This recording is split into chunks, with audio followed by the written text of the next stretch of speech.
Hi, my name is Taylor Scott, and today I am going to be talking to you about the fundamentals of LinkedIn. I am an employment analyst with the Paralyzed Veterans Career Program, and I am excited to be here today. LinkedIn, what is it anyway? So LinkedIn is social media for career-minded professionals. It is a virtual networking platform, and some of the benefits are that it allows you to create and modify your own personal brand from an online platform. It gives you access to a massive job board. It increases and organizes professional contacts. It keeps you updated on industry trends, and it allows you to investigate a company, their employees, and open positions. To begin, we want to talk about, personalizing your profile. So you sign up, you have an account, now what? Now it's time to personalize your profile. So the first thing it's going to ask you is to upload a profile picture. Your profile picture should be a headshot of just you, smiling or looking friendly, and you should stick to professional attire and leave out military uniforms if transitioning or already transitioned. You also want plain, non-eccentric backgrounds as to not distract the viewer from your profile picture. You will also be asked to upload a cover photo. So cover photos can be something you're interested in or passionate about, but it should still remain professional and speak to who you are. Next, you're going to want to update your professional title.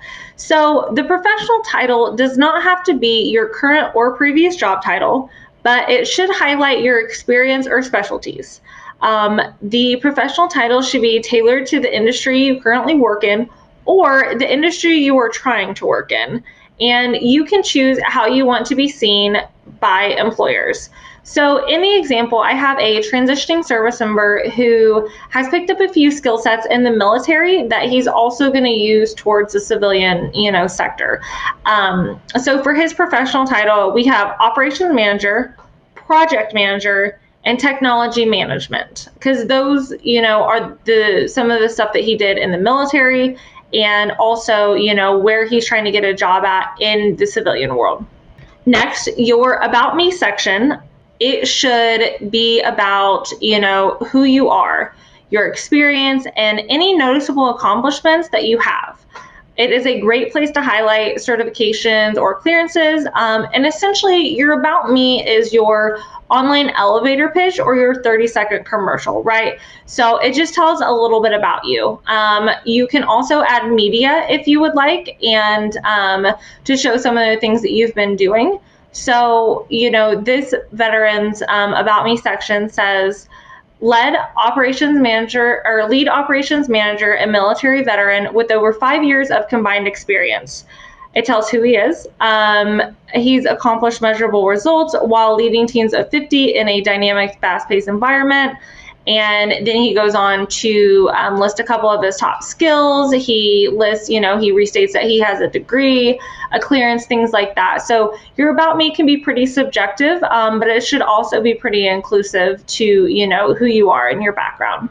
Next, when looking at the experience, you're going to want to start off by putting in your organization's name. And if your organization has a presence on LinkedIn, you're going to want to link up your company's logo with the logo that they have on LinkedIn. So once you type in your company's name, it might pop up a logo and your company's logo. And so the point of this is that sometimes recruiters will go back and look for people from a certain organization or a branch of the military. And so that logo is a way to connect you to that company.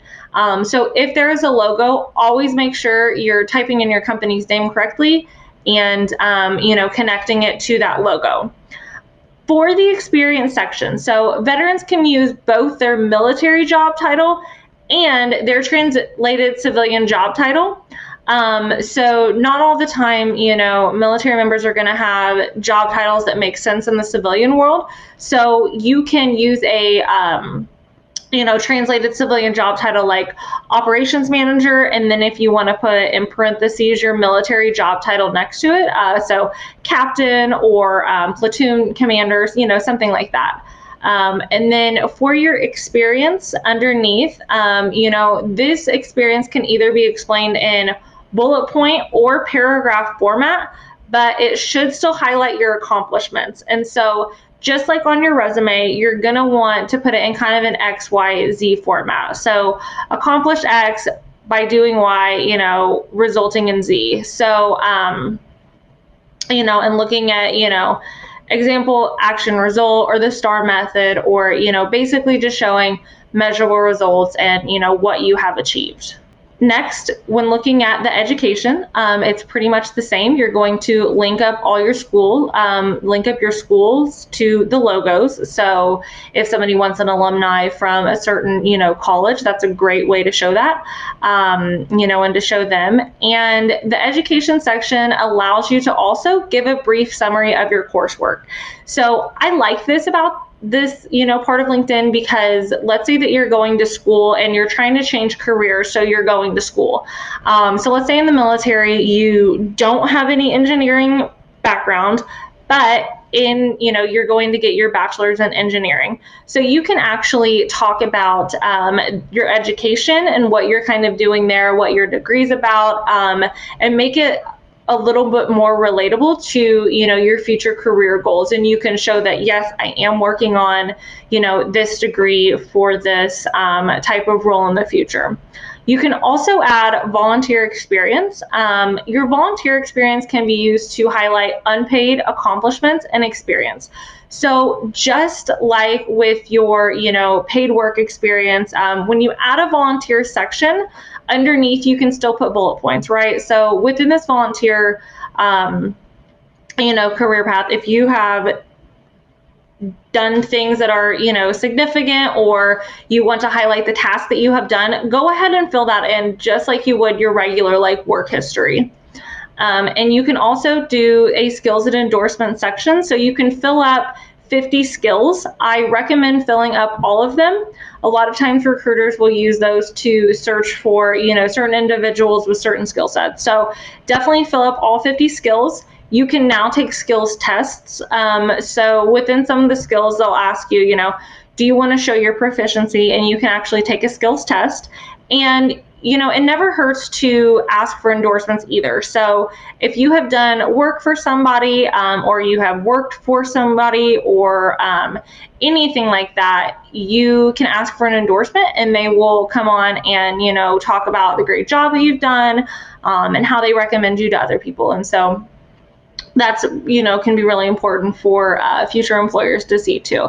It's kind of like a reference letter right on your LinkedIn account. So now that we've got the profile set up, I think it's important to know how to search for a job. So when you're beginning your search, you're going to want to start with the tabs at the top. So there will be a little briefcase, and underneath it says jobs. You're going to click on the jobs tab, and it's going to take you to a new screen to where you can search the jobs, search the job location, and then it's going to give you a few tabs up at the top, as you can see from number 3, for jobs that you like. You can save. You can go to the jobs that you've applied for. You can look at certain job alerts that you've set. So if there is a certain field you want to get into with a certain company, definitely set job alerts. There is a salary indicator, so it's going to try to give you the best salary for a certain job. Those aren't always 100% accurate, but I think LinkedIn does a pretty good job of keeping up with comparable salary charts and things. And then there's also an interview prep button. So if you need to prepare for an interview, you can actually record yourself, how you sound, what you're saying, and play it back. And that's super important for even just doing a mock interview for yourself. So going back to, arrow number 2, searching jobs and searching the location. So, we're going to search a job. So this veteran's profile, he's going to search a job of project manager. So he's going to type in project manager and the location he wants to find a job in. So once he has done that, so he typed in project manager for San Diego County, California, and this next page is going to generate. When you're searching for a job, I think that there are 2 important filters that should be set. I think that the date posted, so when has the employer posted the job? I usually say within the past week is a good rule of thumb to set that filter to. So sometimes, jobs are posted on LinkedIn, and they are in the process of interviewing and trying to find that perfect candidate, and they may already have somebody in mind. It doesn't mean that they have gotten the job yet, but they could no longer be kind of looking at new applications that come in. So usually jobs within a week are still actively looking at applications and resumes and things like that. I would also set the experience level. So if you're looking for an internship, an entry-level job, an associate, mid-senior level, director, executive, set those filters for what kind of job that you're looking for. So that's going to weed out, all these jobs that you're not qualified for or you're overqualified for. And so on the screen, whenever you have typed in, the job and location, on the left as number 1, you're going to get the search results.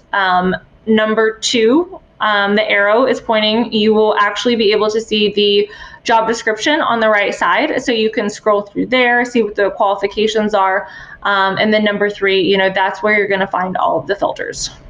So on top of searching for jobs, you will also want to conduct some research. So if you're not sure what company you want to, get a job at, or what kind of jobs are out there, or, people with certain experience have, certain jobs, it's very important to conduct your research. So for instance, studying an organization, you may want to study an organization to learn whether or not you would like to apply for a job there. So to begin, you are going to want to search the organization in the search bar.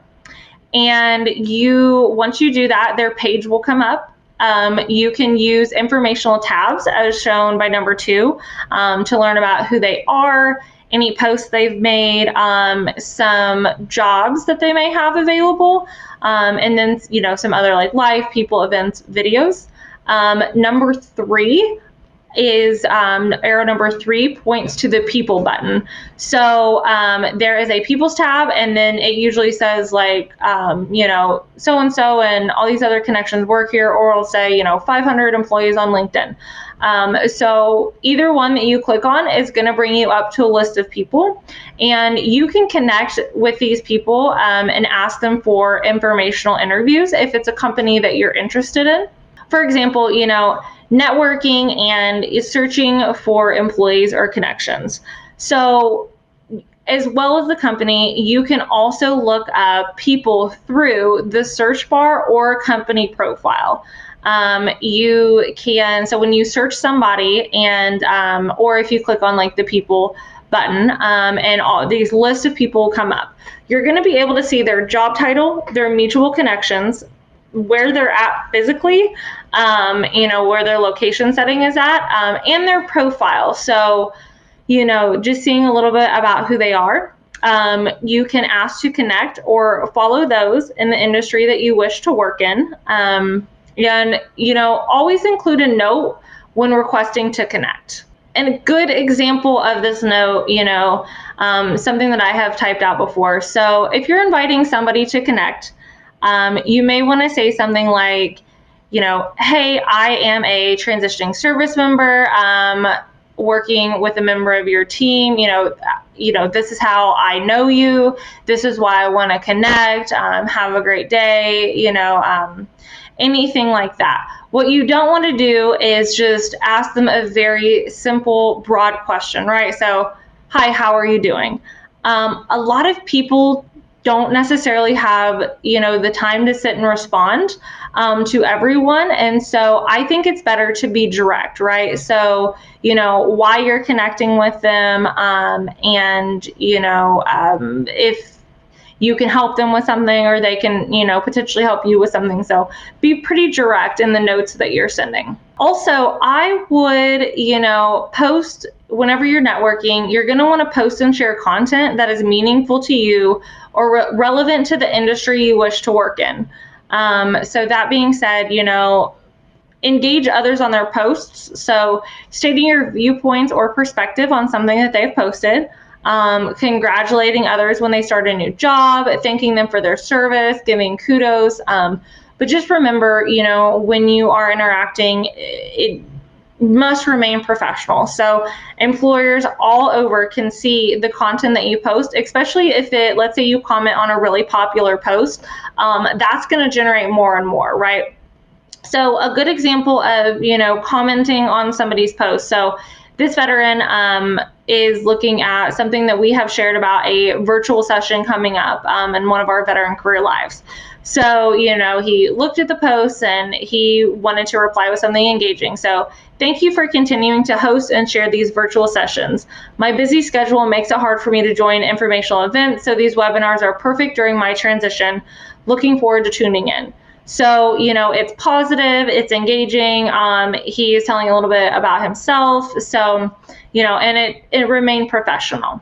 Whenever you are, let's say like reaching out to somebody and you're networking, I get the question a lot, networking, how do you reach out to recruiters? What is the kind of the proper way to reach out to recruiters?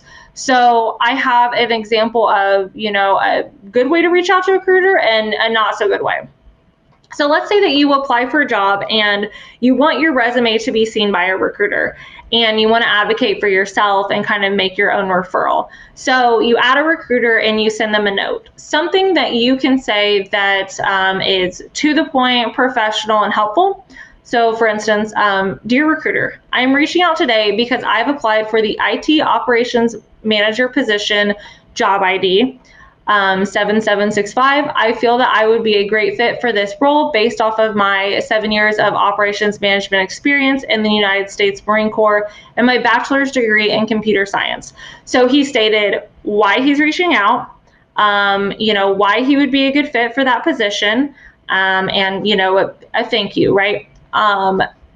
Something that you don't want to do, because recruiters are very busy, is, write a message like this. So, dear recruiter, allow me to send you my resume. I am a Marine Corps veteran and a jack of all trades. Please review my experience and tell me if you have a spot for me in your company. So very seldomly will a recruiter take your resume and try to find you a spot. It's always better if you have the job first, have applied, and then you reach out to the recruiter and make a strong statement for why you would be a good fit for that position.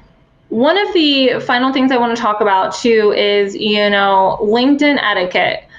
So LinkedIn is a professional networking platform, and you're going to see people on there, kind of not using it as such. I always say, if you're looking for a job, if you're on there to professionally network, keep it professional. So things to consider whenever you are on LinkedIn. Who can see your posts? Everyone. Everyone can see your posts, including employers, recruiters, everyone. Can what you post affect your job search? Yes, especially if you're posting, content that is offensive or, opinionated to one side or another, and it may not be like as professional. Yes, it can affect your job search. Can weighing in on topics damage your personal brand? Also, yes, if you are on LinkedIn, promoting yourself in a certain way, and then people see you acting kind of a different way on posts or being, just mean, for instance, they may say, well, that, attitude doesn't really align with this person's brand that they are trying to promote. So something to think about. Also, there are many other platforms to discuss politics on. So you will see a ton of politics on LinkedIn. That's not really the place, I would say, unless you are in government relations or some kind of, political job. If you're not, then I would keep the politics discussion to zero. It is also not a good idea to bash ex-employers or individuals. Sometimes we, work places that we don't love, and or they have done something to us that, is ill perceived. And so, I see sometimes people on there talking badly about past employers, making other people aware if this is what's happened. But future employers can also see that as well, and they don't know both sides of the story, right? So they're only seeing you bashing an ex-employer, and they don't want to be that ex-employer, the next ex-employer that you bash. So something to keep in mind. And number 6, I cannot stress this enough. LinkedIn is not a dating site. Do not try to, pick up people on LinkedIn. It's just unprofessional, and you will probably get blocked. Some more LinkedIn etiquette to think about, and some questions to ask yourself. Is what you are posting on brand with your personal brand? Are you adding anything new or fresh or a different perspective to the conversation? Does it stigmatize anyone or a group of individuals? Does it come from a position of wanting to further the conversation? And what is the purpose behind your share, or what do you hope your share does? So think about those few things, as you kind of are trying to figure out, should I post on LinkedIn? Is this okay to post? Kind of like self-reflect. And lastly, I want to bring up LinkedIn Premium. So LinkedIn Premium, if you haven't already gotten it for, if you're like a transitioning service member or a veteran, you get a year of LinkedIn Premium for free. If you're a transitioning service member, I usually say at about the 6-month mark, get a LinkedIn Premium account. That way you can start looking for jobs ahead of time. LinkedIn Premium allows you to email message people you are not connected to. It allows you to see who all has viewed your profile in the last 90 days. It provides unlimited search results and more search filters for you. It provides more details about company and people. And so like I said, if I were a transitioning service member, I would probably get it like 4 to 6 months out. That way you can start really networking, applying for jobs, things like that. And you get, if you haven't already had it, like I said, you get 1 year free for veterans. And then also to military spouses. So if your partner is within 6 months of separation from the military, you can get a free LinkedIn Premium. Or if you're relocating due to PCSing, you get the same kind of deal for LinkedIn Premium. And, to see if you qualify, it's just www.linkedin.com/veterans. And there is only one promotion per service member. So if you've already had it, and you've already had like the free version, then you cannot get the free version again. And yeah, I just want to thank you for tuning in today. Like I said, my name is Taylor Scott, and I have my contact information on there if you have any further questions. And I really appreciate you being here today.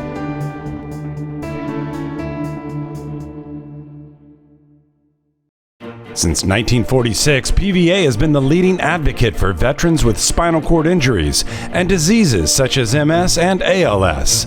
We help all veterans with disabilities by helping with earned benefits and specialized health care, education and career resources, adaptive sports, housing and legal assistance. Learn more at pva.org.